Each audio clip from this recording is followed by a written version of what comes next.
Welcome to the next module of the Job Search Essentials for Papua New Guineans course. We'll be talking about Curriculum Vitae, the way recruiters like. So what is a Curriculum Vitae? Well, a Curriculum Vitae, or more commonly known in its short form as CV, is a document that provides a detailed overview of an individual's education, work experience, skills, achievements, and other qualifications, which then allows for potential employers to review and advise on whether an applicant is suited for a vacancy in their organization. Okay, another point to remember is unlike a resume, which is often tailored for specific job applications, and is mostly used in North America, countries like the USA and Canada. Uh, CV is a more extensive document that covers an individual's entire career. So um, when people are talking about resumes and CVs, you must focus on CVs because CVs are more commonly used in the Southern Hemisphere, um, and it is suited to the economic or employment terrain and environment here in PNG because recruiters they want to know about your entire career, your achievements, your qualifications, whatever you've achieved in your career so far. They want to see everything from start to finish. Whereas resumes are just short form, and in first world countries, um, resumes are just straight to the point and tailored, and it's just 2 pages. Uh, Recruiters in PNG, we want to know everything about you and why you are a good fit, as you say in your cover letter for this vacancy you are applying for. So we want to know everything about you, your achievements, qualifications, experiences. We want to see it all detailed in a CV. So when someone says resume, don't worry about it. Focus on curriculum vitae, CVs. Okay? CVs are relevant in Papua New Guinea, not resumes. So we move on to the next slide of this module, and we'll start off with the recommended format for a CV. So as you can see, we've got a few here, and we'll continue to the next slide, but this is the preferred and recommended format by us to use on your CV when constructing your CV. So you can use whatever format you want. I mean, designs and templates, and make it as attractive as you want, but you have to put it in this orderly fashion. This is what recruiters prefer. It shows your details on your CV in a more organized and understandable way, which gives us a story of where you are currently and how you got to where you are in the first page, on the first page of your CV. Okay, we want to take a journey from where you are currently all the way by flipping the pages all the way back to how you started in your career. So that's basically you know, a simple explanation of a CV. But if you take a look at the steps here, these should be the foundational steps of any CV that any Papua New Guinean should be using to distribute and organize their information well and effectively on any CV in Papua New Guinea. So, first of all, from the top of your CV, you must put your contact information. Okay. Secondly, is optional because I'll explain later in this module. But yeah, if you want to put a professional summary, please go ahead. But I've put it as optional because honestly, recruiters don't really care about your professional summary. We want to know everything else.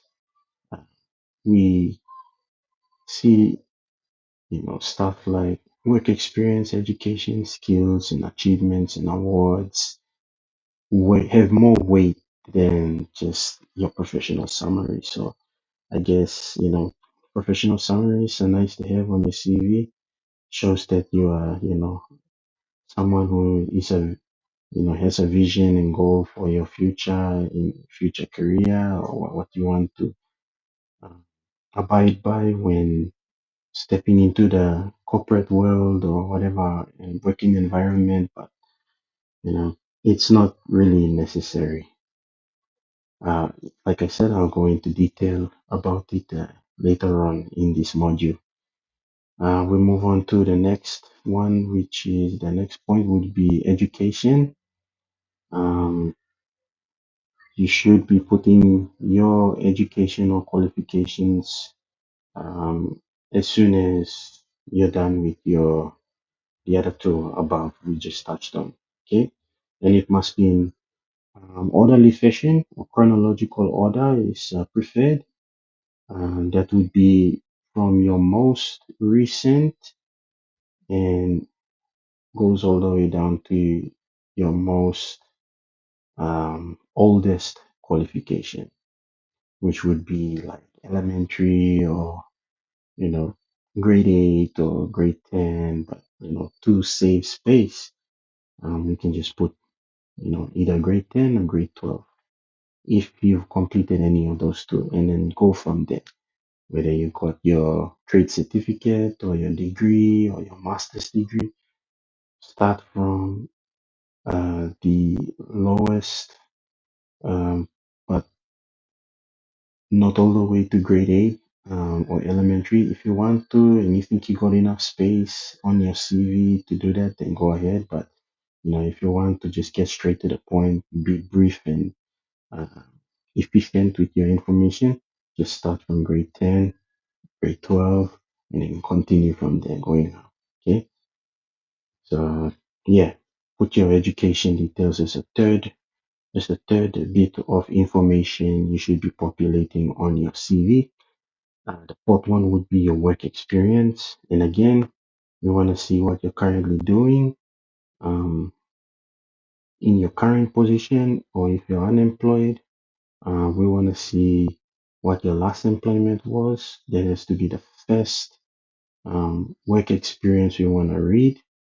And then you go from there. What was your uh, from the earliest employment, and you record or depict everything from that all the way down to your first employment. Okay, you put it in that chronological order from earliest to oldest work experience. That will be just fine. Again, like I touched on earlier, if you put it in a fashion where it tells us a story from where you are currently in your career to where you started in your career, then that will be great.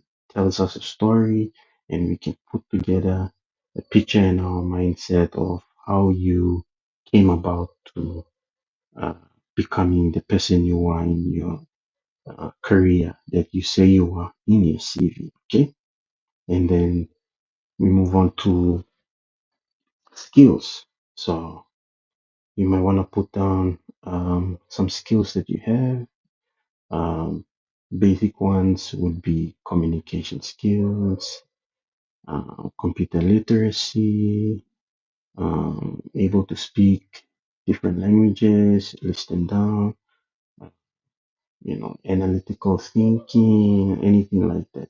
What skills do you have and you want to display in your CV? Please list them down there. Yeah, and then we move on to achievements and awards. So you might have achieved some awards or had some uh, huge, huge accolades that you might have received in your career or your education, yeah, please list them there. But as you go along in your career, you might just want to focus on professional achievements and awards. So um, when you're starting off in your career, all you have is if you were able to attain academic awards or complete any excursions or win any competitions in your education or tertiary education, academic life, you can list them there. Yeah, anything that is significant to your career or interesting, yeah, just list them in this section called achievements and awards. So that's that.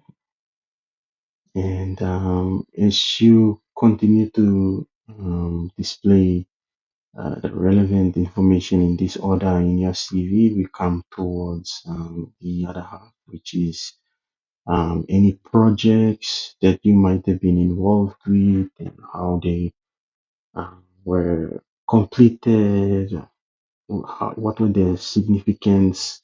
If this is the section on your CV that you can discuss about it.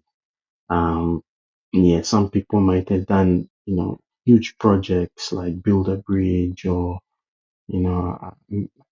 project manage a huge event that produced really significant results for an organization.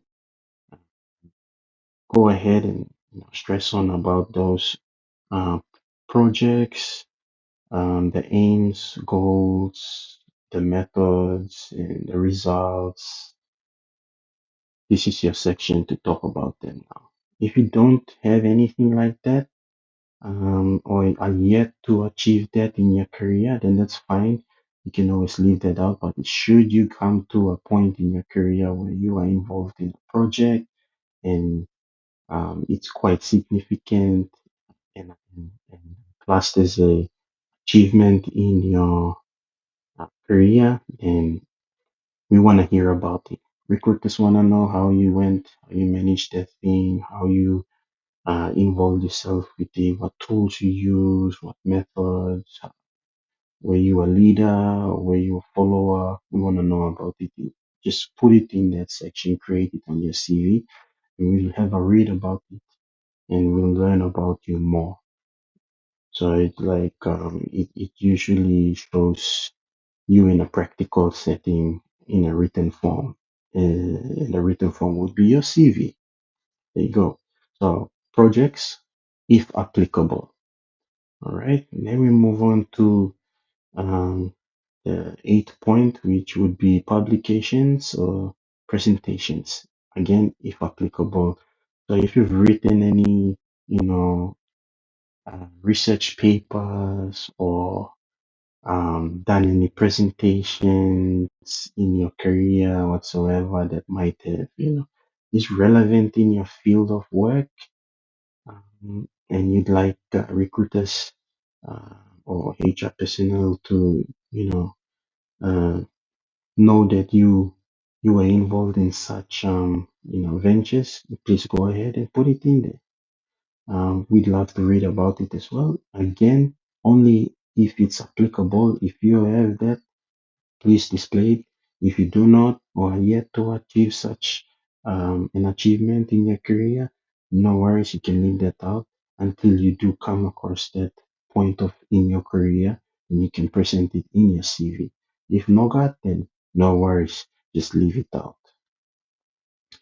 And then professional memberships would be the next topic point that you can display in your CV. So professional memberships, if you are part of one or you were part of a professional member organization like for human resources, um, that would be the PNG Human Resource Institute. Um, Stand for engineers, it would be the Institute of Engineers PNG. Accountants would be CPA, Papua New Guinea, Certified Practicing Accountants, Papua New Guinea. So there are various professional membership or bodies around, and if you currently happen to have a membership, whether it's a student membership that you had while you were in school or in university or in college, or you have one currently while you are in employment or used to have one, go ahead and display it in there. Uh, it would be nice if you are displaying it in there to state if it's current, if it's not, then put the end date. Um, but yeah, I recommend that if you are involved in such organizations, for you to renew your membership annually or whatever period of time is required to renew your membership to these professional membership organizations. Uh, Keep it renewed as much as you can and active. Uh, if it's expired, and I guess you can display it in there, but then what's the point of putting it in the CV again? 'Since it's expired, so and it would be even more irrelevant if it was expired like 10 years ago or 5 years ago.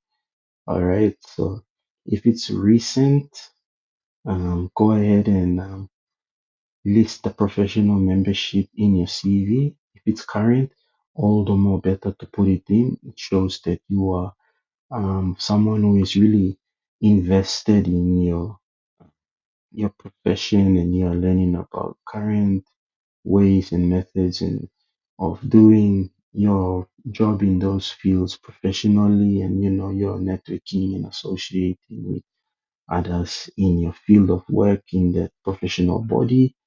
Um, and it also shows you are a worthy or valuable asset to the organization because you're already investing in yourself by taking on these memberships and you know spending time in those professional organizations events and all that.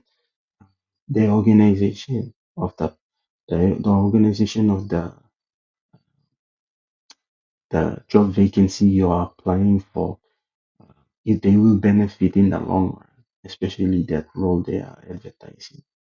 So, because you'll be bringing back value to their organization in that role and that department, that professional or that vacancy is attached to. So, um, yeah, if you are someone who has a professional membership or had one recently, like say 1 year ago, 2 years ago, please state it in your CV. Or if you don't have one or you have one, it expired more than 2, 3 years ago, then just don't bother putting it in there. But I guess if you have certificates that display your membership from those times, even though they're expired, then you can put it as part of your support documents. So, regardless if you do not state it in there and they've expired a while ago, no worries.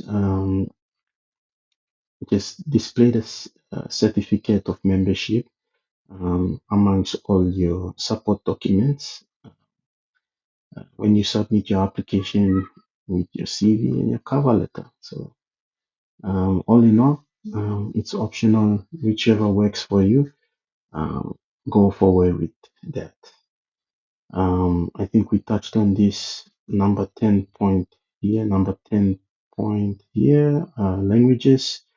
Yeah, so if you want to list down how many languages you're speaking, that's fine. I think generally, well, the majority would be um, Tok Pisin or Pidgin, um, English, and your mother tongue.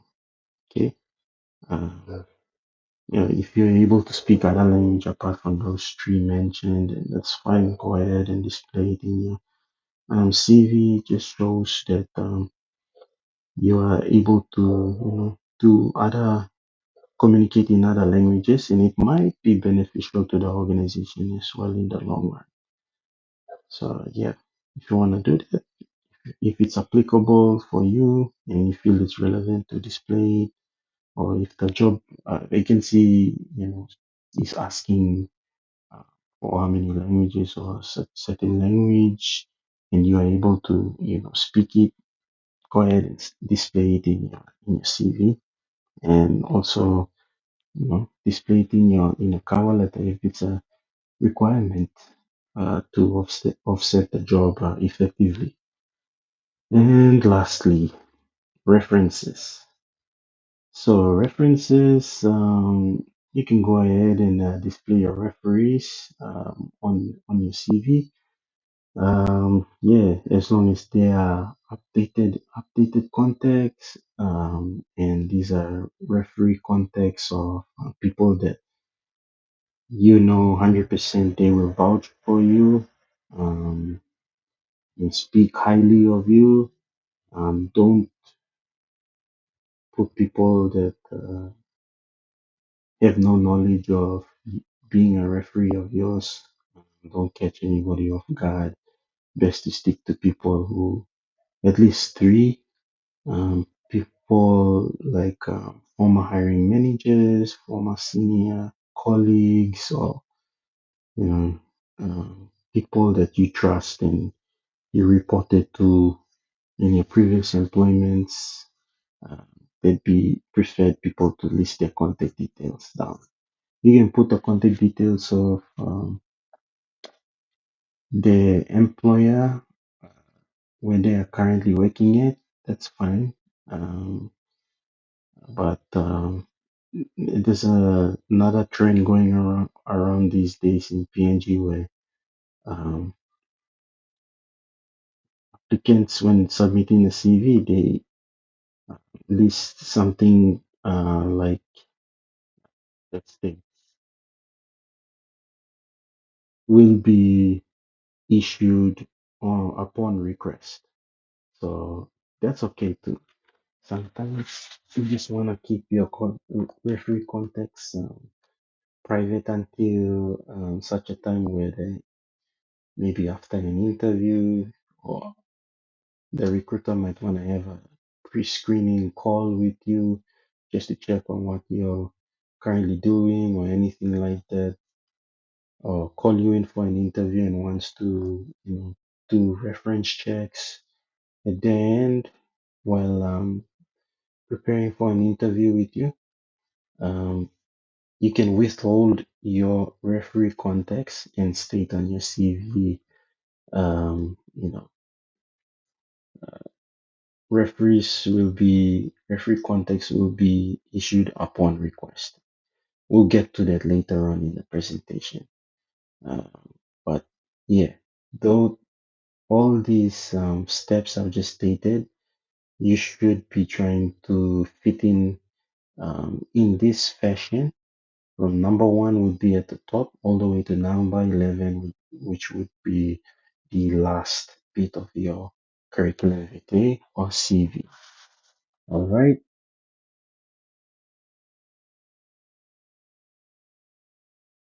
we now move on to the next slide in this course, where we talk about contact information. And mind you, we will now go into further detail on all the uh, steps required in the recommended format for a curriculum vitae or CV.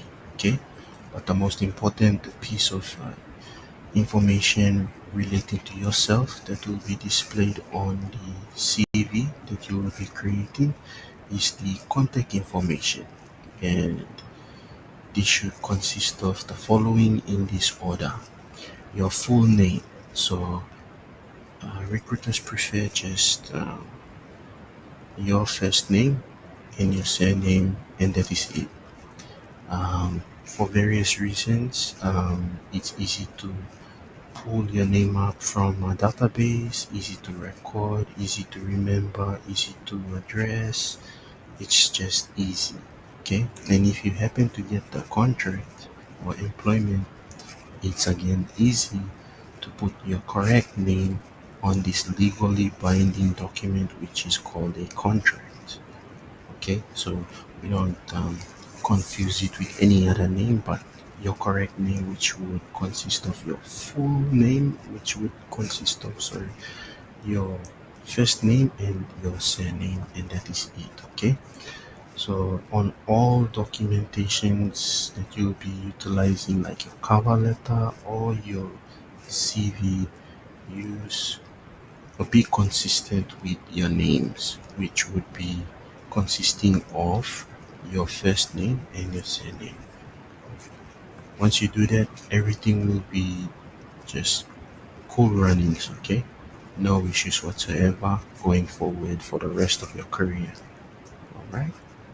Okay, we move on to the next piece of information for your contact information, which would be your address. Okay, so like we talked about in the first module regarding addresses, you can put the same information or you can just use the same address that you stated in your cover letter.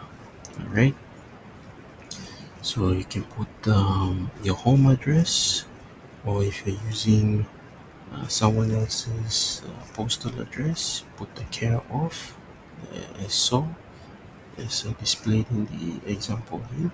So care of Mr. Joe or Mrs. Joe, whoever they are, put that in like so. And um, yeah, if you do not have a postal address, just use a street address or a village location, etc.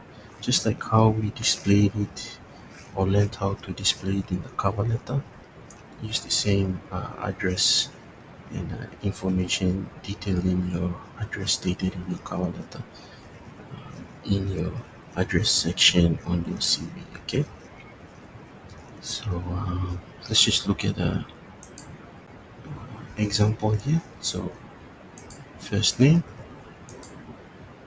last name, or surname. That's it. We're gonna put your title too, whether you are Miss or Mrs. or Mr. Go ahead and put it there. Place of origin,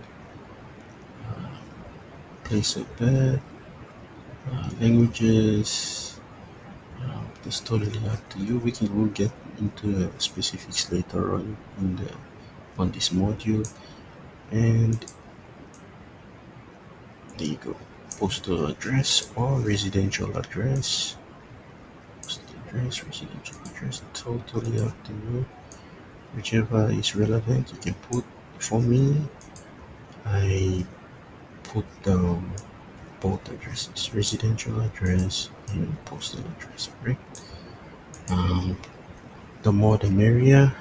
This is so it shows that you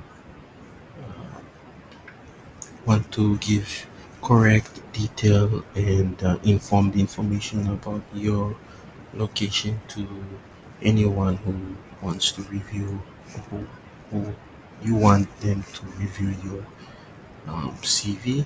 So go ahead and put as much details regarding to your residential and postal address. Okay, so there you go. Um, and phone numbers. Yep, we wanna put down on our CVs all the numbers that we will be using for our job seeking and job hunting. Okay, um, if you lose your numbers that are stated in your CV, I highly recommend that you go and get SIM card replacements so you can keep that number.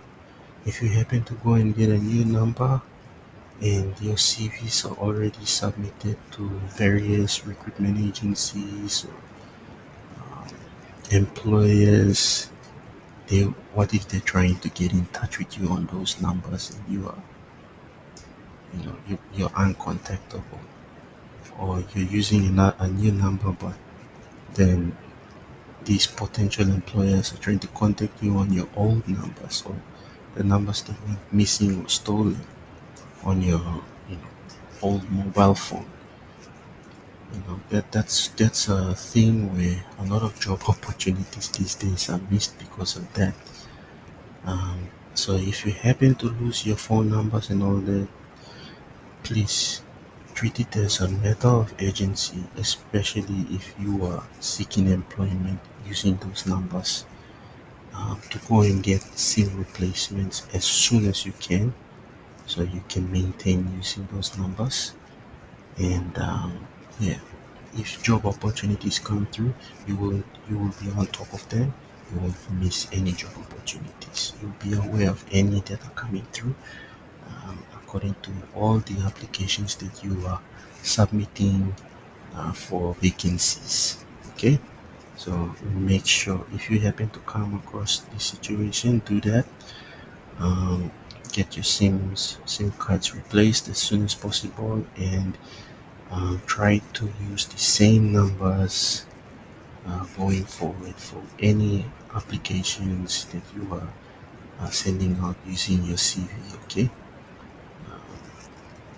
yeah, just maintain at least one or two numbers for as long as you can. Okay, for me, I've had my mobile number since I started working 9, 10 years ago.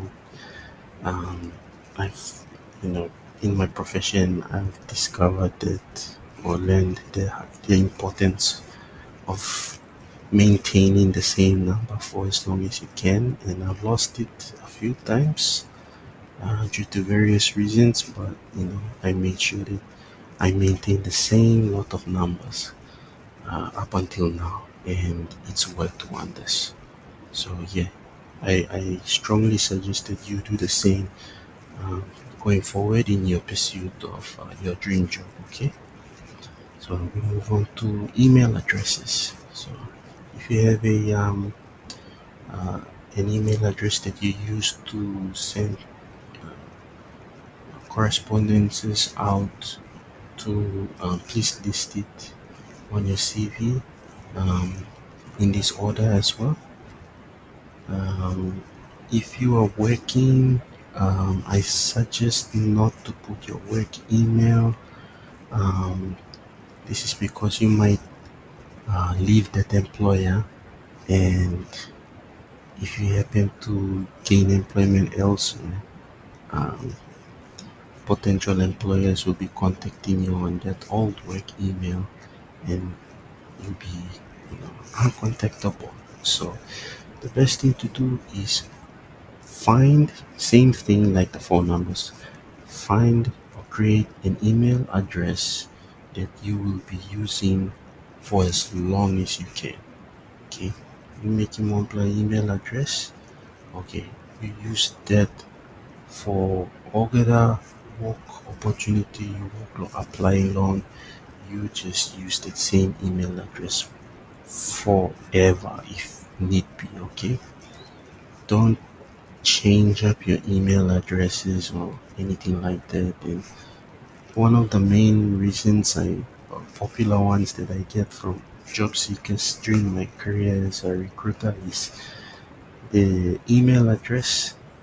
Once stated on the CV, they are unable to get in, okay, or access it because for whatever reason for most likely they forgot their password. All you have to do is just reset your password. It's simple as that.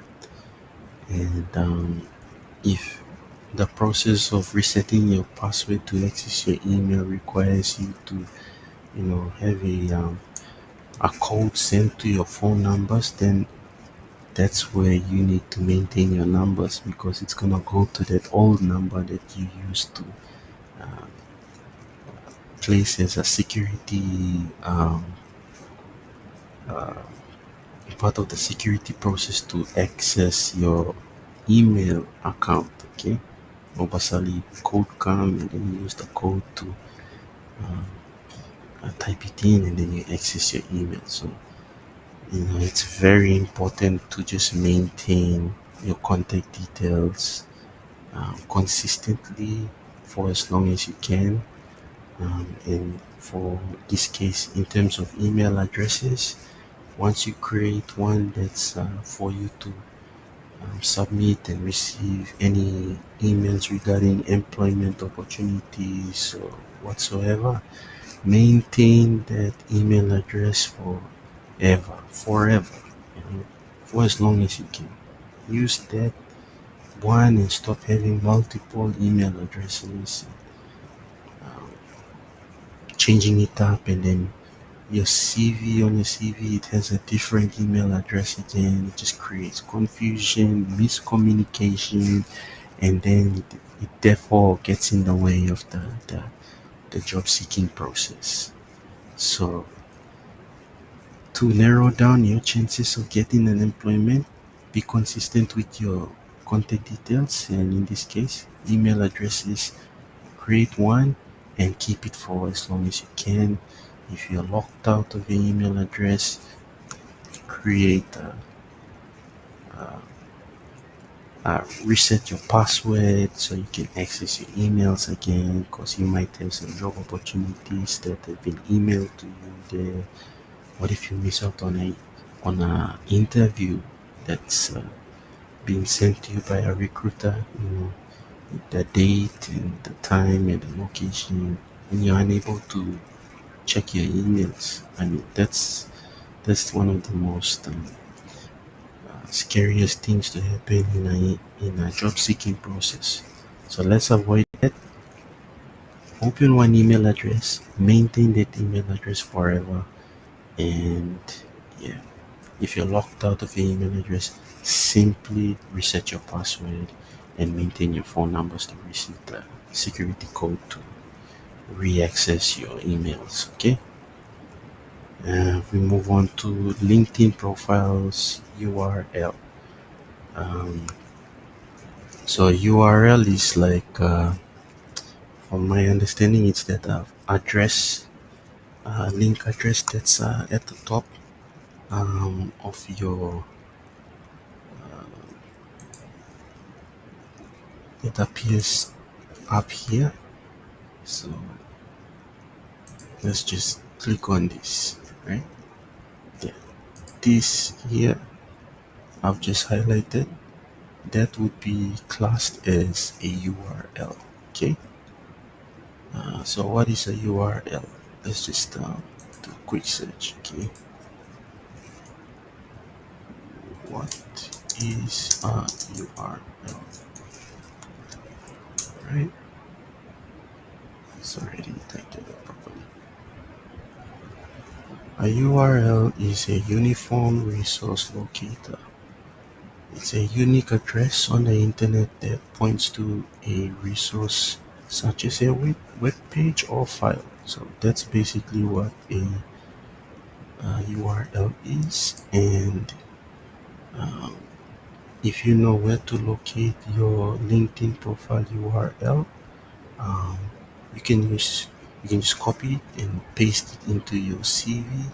So this is great too, because if you are consistent with the information in your CV and it's consistent with the information displayed in your LinkedIn profile, then it's very advantageous. Okay. um, Recruiters can go to LinkedIn and see uh, what you're currently doing, and if it's the same with or consistent with what's displayed in your CV, then it shows that you're up to date, and they might even contact you on LinkedIn because your information is up to date. Okay, so that's another reason why you should be putting your LinkedIn profile URL onto your CV. You can just paste the URL or the link underneath your email address, and if you're able to make the link live, uh, like for example in the CV, this is the URL to my personal LinkedIn profile. So it's live. So if I would, if a recruiter was to click on it, it would take them to my profile on LinkedIn. So yeah, like so. So therefore, it's a good handy tip to just put in your LinkedIn uh, link or profile URL on your CV to show that you are up to date with your information on your CV. It's another method of cross-checking whether you are currently with such and such organization or what are you currently doing. You can double check information stated in your CV um, with what's stated on your LinkedIn profile. Next topic of this module, which is professional summary, which we deem as optional. All right. So, professional summary um, is a brief statement summarizing your career objectives and key qualifications. So, it usually um, appears somewhere between your educational history and your personal information or your contact details. Okay, so take for instance this example here. An example of professional summary would go like to inspire and educate students in a dynamic learning environment, seeking a teaching position where my passion for a specific subject you can insert in here and commitment to student success can create a positive and engaging classroom experience. So you can see that from this professional summary, this example would be relevant to a teacher or someone in the teaching profession, training, or education profession. So that would be an example of a professional summary for a teacher or someone in the education industry. So yeah, but like the uh, template CV we have here, I don't have one stated here. That's because it's not really necessary to recruiters, to be honest. I never took too much or paid too much mind to people's or candidates' professional summaries. I thought, to be honest, I saw them as not really a reflection of an applicant's career objectives and key qualifications. Okay. Um, yeah, so if you want to put your professional summary or insert it in your CV, that's fine. But most of the time, recruiters they'll just ignore that and not really pay too much mind to it. They're more focused on other stuff like your qualifications, your work experience, and whether you have the work experience that suits the requirements of a vacancy. That's all. Yeah, professional summaries are just, I believe, they are mostly uh, yeah, just made up to increase a CV's impressiveness, like I've stated here, just to make it look, professional and um, yeah, likable, something like that. So um, that's my honest opinion about professional summaries. It's totally up to you. If you want to put one, we've listed it as optional. But yeah, to be honest, the main focus of recruiters is everything else other than a professional summary. Okay, the next bit we'll be discussing in this module is education, and hopefully we can fit in work experience there at the bottom. Number four. So, number three, education. List your academic qualifications in reverse chronological order, please. That is most recent to oldest. Okay, so let's have a look here at this template CV. Most recent would be um, this qualification here, and everything else is old, older, oldest. Oldest would be the grade 8 certificate. So all your educational qualifications, please list them in this order. It makes sense. It shows the progress from your oldest qualification all the way up to your most recent qualification. Okay, recruiters want to see that to see how you progressed with achieving your educational accomplishments, right? And to see your qualifications as well in an orderly fashion. All right. So next bit would be number four, your work experience. All right. So list your work experience also in reverse chronological order. Again, most recent to your oldest work experience. All right. Like in this CV template, the most recent would be this. As you can see, that's my current position, and it goes from the last role that I was in and goes all the way down. So put your work experiences in such an order like this. Again, from your most recent to your most oldest. All right. Again, shows the order of your work experience. People, recruiters want to see what you're currently doing or what your last role was, and then take a journey all the way down to your most oldest uh, work experience. All right. So list it in that reverse chronological order, please.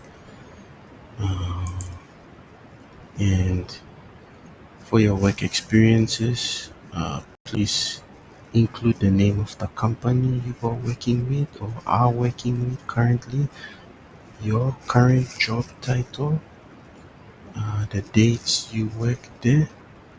Uh, yeah, if you can put as much details like the date you started working there, with the month you started working there, and the year you started working there, that would be very, very great.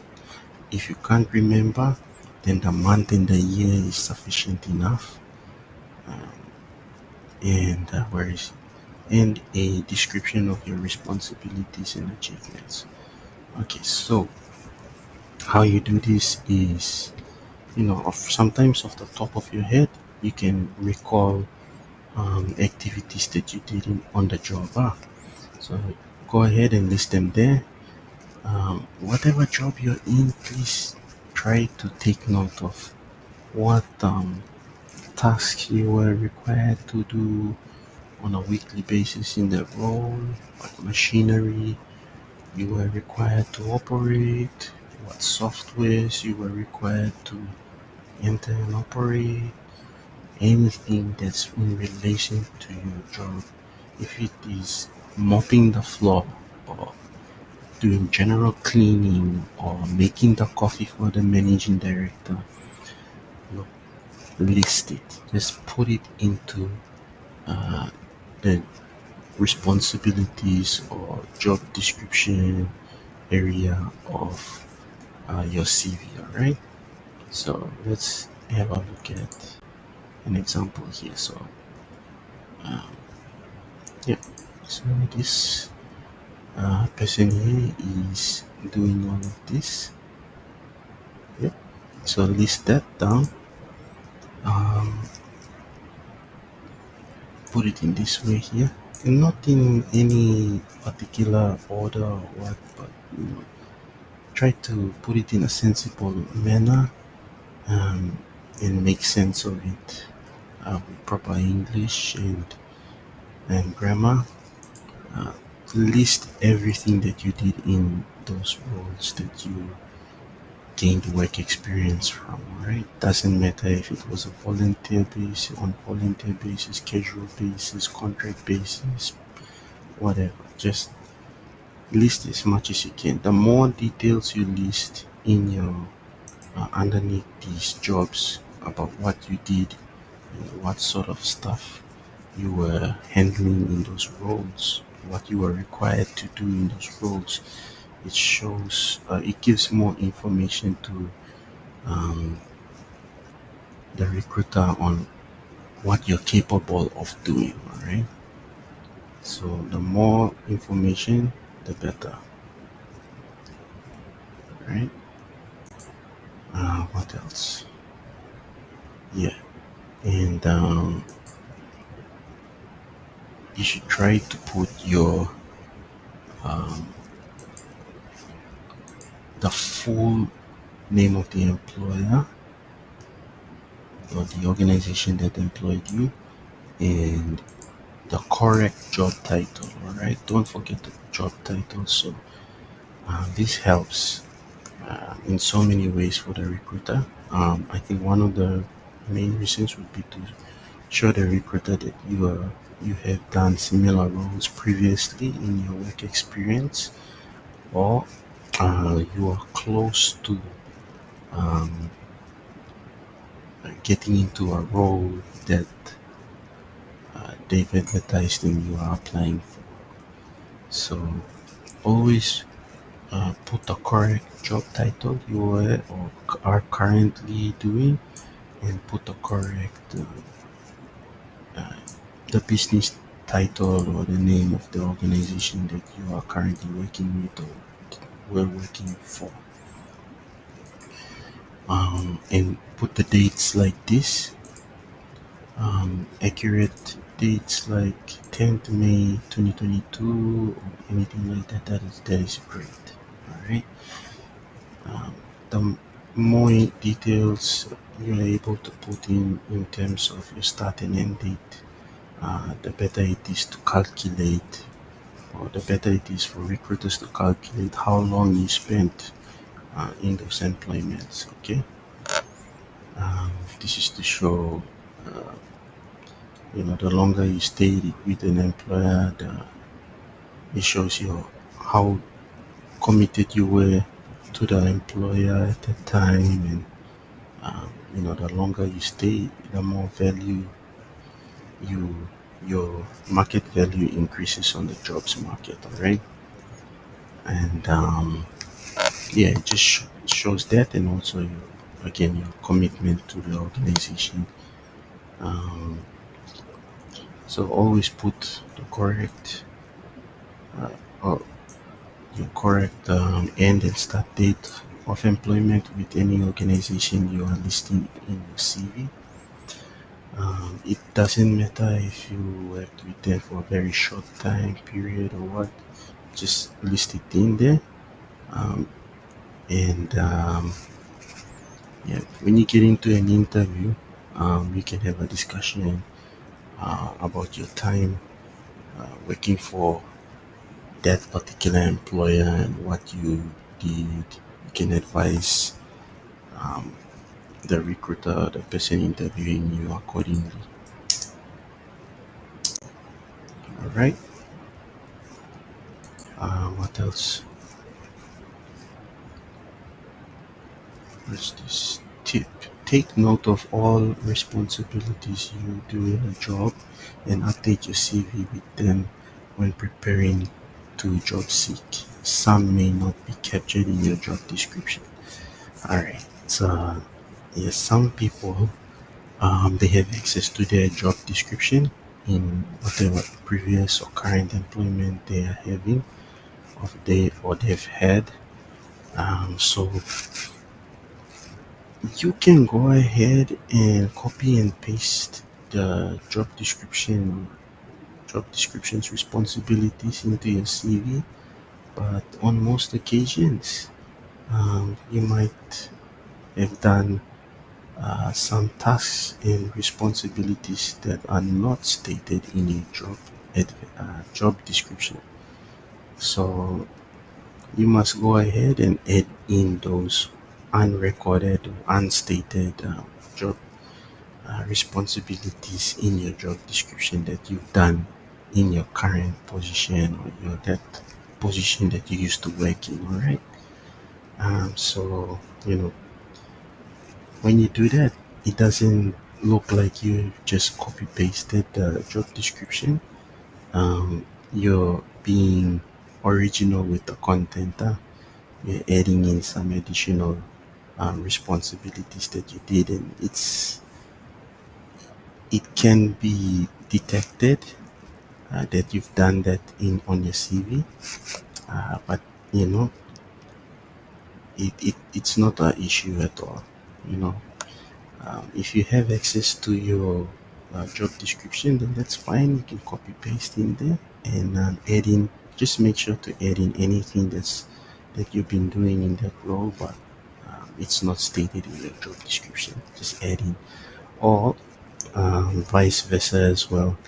Um, in your job description that you might have access to in the company, uh, it might state some things that you haven't done in that job job that you're in. So you can be honest with yourself and just keep them out of your or keep them out of don't state them in your job responsibilities on your CV. You don't want to go into an interview and then start explaining to uh, an interviewer or a recruiter about things that you've never done on the job.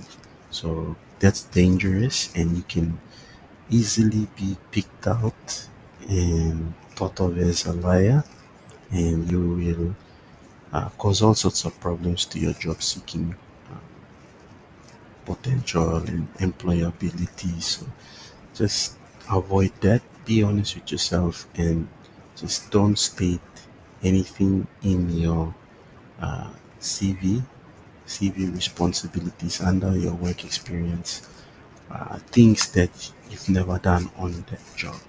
Be honest with yourself, all right? Okay. And another tip here is use action verbs to start each bullet point, all right? Action verbs, like for example, submitted reports to the operation manager every Friday. Operated a Makita chainsaw to clear trees within the area. Or um, operated a heavy dump truck to deliver goods and to deliver or dump soil at a different at a location. Or um, managed a team of sales promoters in Garahu market to sell these mobile phones, stuff like that. Yeah, put it in action verbs so it shows that you have done this, and you recollect clearly that you've done this on those previous employments and also your current one. Okay, just put it in future verbs. Verbs like, oh, sorry, action verbs. Uh, Verbs are action words, and you know, uh, yeah. If you put it in those sort of um, tenses, you will attract a lot of attention towards your CV and create credibility when to the recruiter. They'll start to believe you when they're reading the CV, and yeah, it will make them want to give you a call and call you in for an interview. Okay, so the next thing that you should be listing on your CV is skills. So from this slide here, you have to highlight both hard and soft skills that you have. Okay, so for explanatory reasons, we can say that hard skills are skills and abilities that are quantifiable. So, for example, um, troubleshooting a PC, writing reports, tire fitting, a dump truck, etc. Hard skills are anything that can be physically done, in other words, right? So, what you should be doing is listing down all your hard skills in this section on your CV, and yeah, list them all down along with your soft skills. So, soft skills are unmeasurable, or they can't be quantified. Uh, these sort of skills can't be quantified, all right?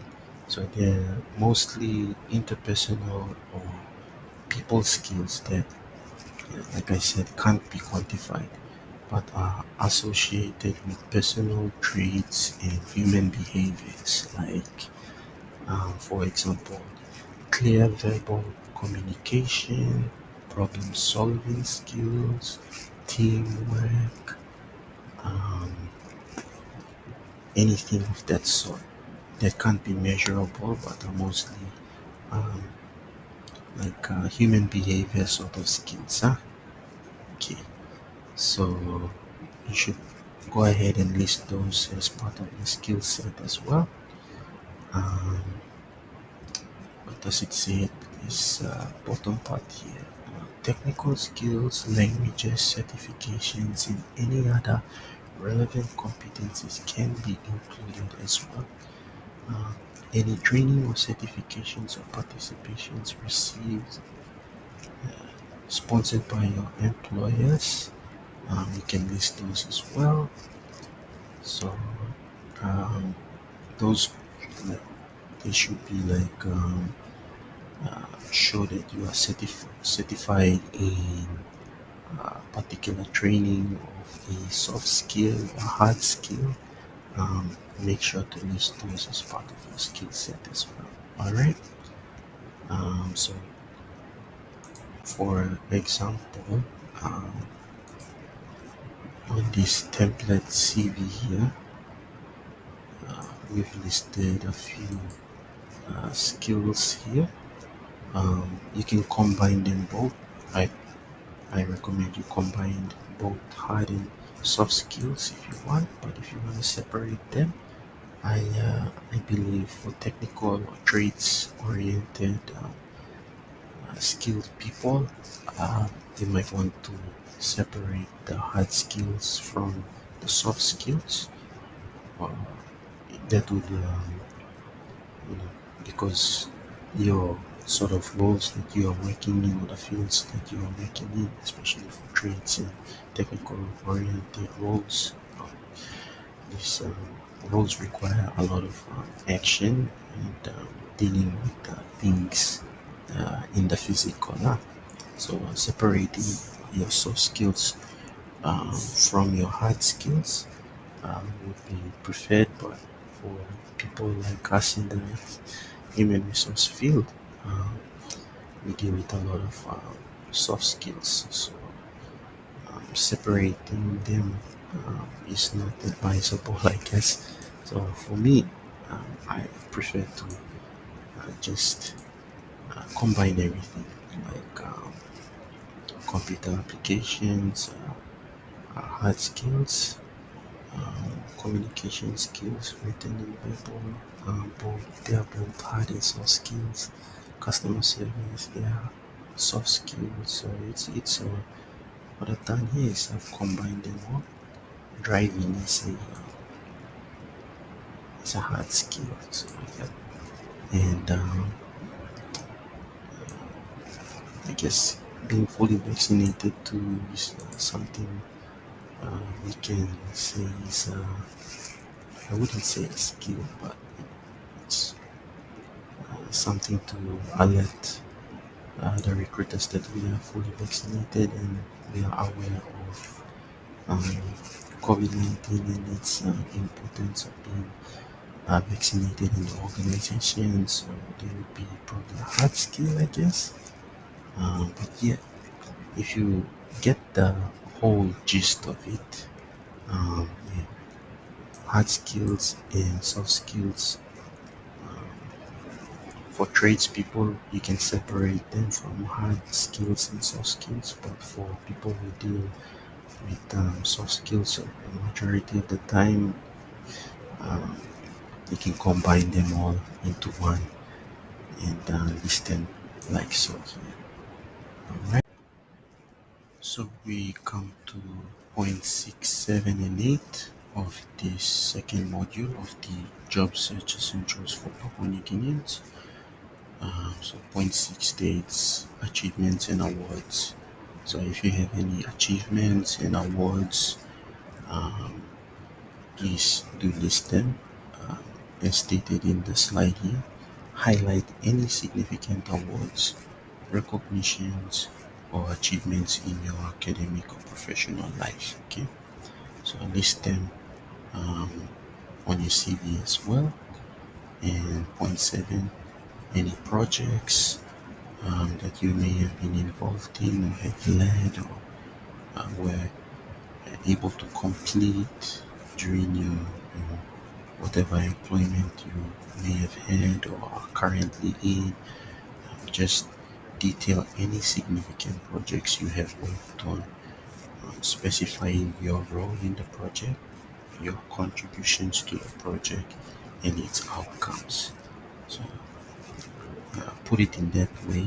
And if you were involved in any projects, whether in school, in university or college, or on the job, um, do state it in this way.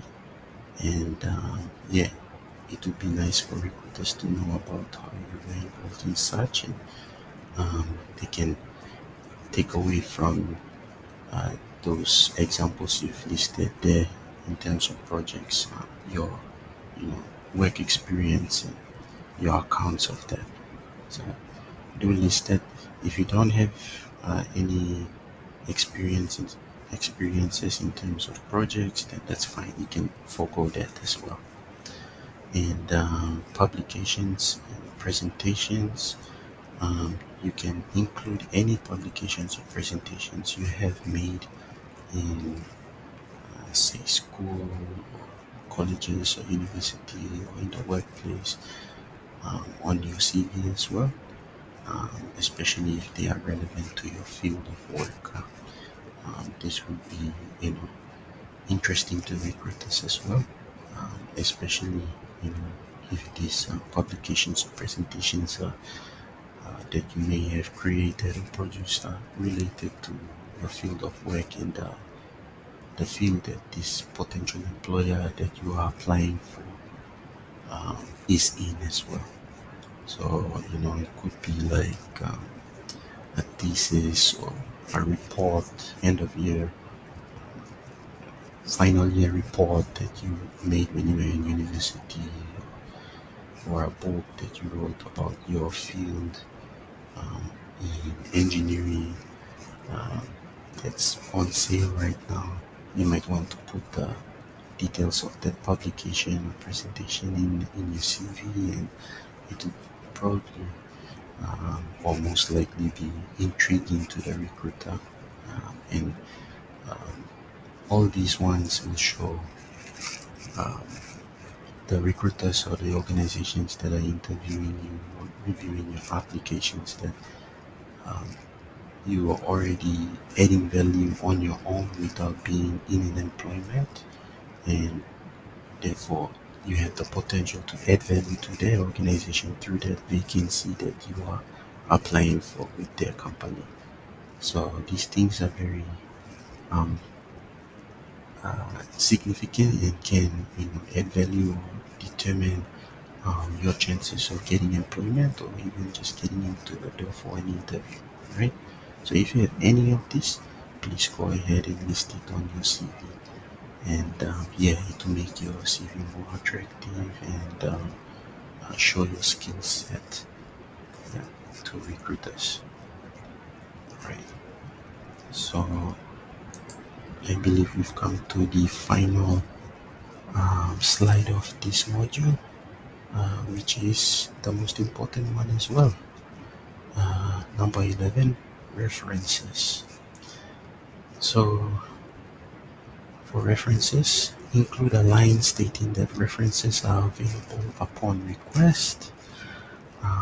As you can see from this template CV, I've put this. So um, if I apply for a job with the CV, um, and recruiters are interested in having a conversation with my referees or doing reference checks, they will have to contact me on email or on phone as per the contact details listed and we discussed earlier in this module.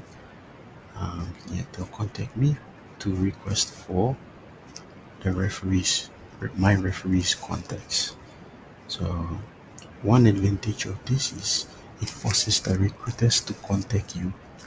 And when they do that, you should know that you're in the running to be called in for the job or for an interview, or yeah, your chances of getting the job are very very good. So this is one trick of putting your referees and the statement here. But if you go ahead and you put your referees contact details like numbers and email addresses, then that's fine too. Um, it will allow the recruiter to proceed with their reference checking process without delay, right? Allows them to get on with it without being able to call you back and check if you know, they are able to get referee contacts from you. It's already listed there on the CV. So um, I guess one way, the best way to put your referees contacts on your CV be to put it in this way. All right, this is neat and tidy. It's organized. It gets all the details in that are required to conduct an effective reference check. So job title, the current or last job title of the referee, their current or last employer, um, and the contact details. Get as many numbers as you can from them, whether it's a work number or personal number. Go ahead and put it, and their personal email address or work email address. We can list here as well. If you can put both, that's fine as well. Um, the other thing is to, when you're putting down referee contacts on your CV, um, please do this. Confirm with the referee that you are making them your your referee, so they are aware. And should they get any calls pertaining to doing a reference check for you, they are aware and they're ready to go. Don't put a referee contact there and you haven't notified them that you have made them your referee, or asked them for permission to for them to be listed on your CV as your referee. Um, when you do that, you might get into a situation where the poor referee is not aware of you listing them as a referee, or you know they might not give a proper reference check, and they might even give a negative one, because you know for various reasons. So you must put the context of referees that you trust, who you know can vouch for your work experience on the job. And yeah, those are the important details of whom you should put list as your referee on your CV. List it in this way. Make sure you get the permission to list their contact details um, as referee contacts on your CV, and make sure that there are people who can really vouch for your work experience on the job. All right. Um, yeah. Force the recruiter to contact you to give them your most recent and contactable referees. Yeah. I explained earlier. Yeah. And lastly, office phone numbers, personal mobile numbers, work emails, personal emails, LinkedIn profiles too. You can put URLs or links in there. So, it gives that extra contact detail. Should the recruiter find it difficult to get through the other contact numbers and emails, they can go through the LinkedIn profile. So, yeah, list as much contact details under the referees on your CV, and all forms of relevant contact details to issue as referee contact details are just fine. So, whichever way you want to present your reference or referee contacts, do so. Um, all forms have their advantages and disadvantages.